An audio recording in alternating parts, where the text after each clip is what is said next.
焦りは禁物よ、クールに行きましょう。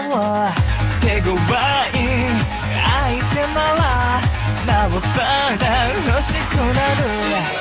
他の国はどうだ、それは許さない。